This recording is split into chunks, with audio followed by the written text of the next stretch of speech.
Polda Jawa Timur membongkar kasus penimbunan dan penyelewengan BBM bersubsidi senilai 16 miliar dari 62 kasus sejak awal tahun. Salah satu modusnya yakni praktik kencing truk BBM Pertamina yang dilakukan oknum sopir dan kenek dengan melibatkan pihak ketiga sebagai penadah.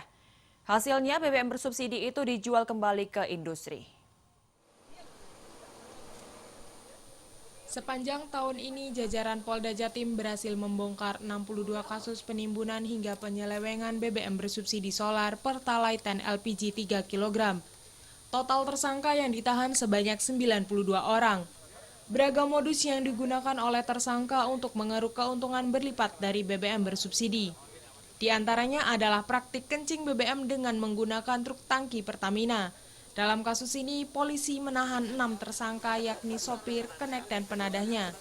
Modusnya, tersangka mengurangi BBM bersubsidi Pertalite dan solar begitu keluar dari depo Pertamina. Tersangka lantas menjual ke penadah yang menggunakan mobil dimodifikasi untuk menampung BBM.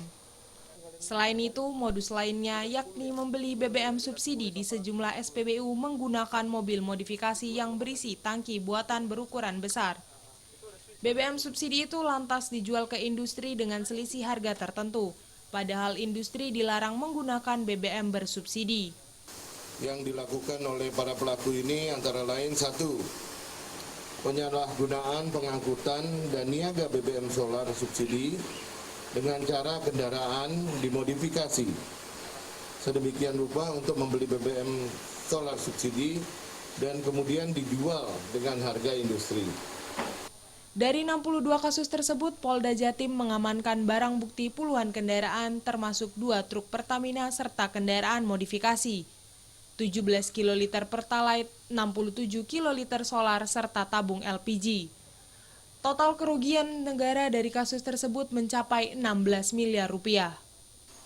Sementara itu, Region Manajer HSSE Pertamina Wilayah Jatim, Bali, dan Nusa Tenggara, Hendrik Eko, mengatakan akan memberikan sanksi tegas berupa pemecatan terhadap sopir yang terlibat dalam kasus tersebut. Dari Surabaya, Rahmat Ilyasan, iNews melaporkan.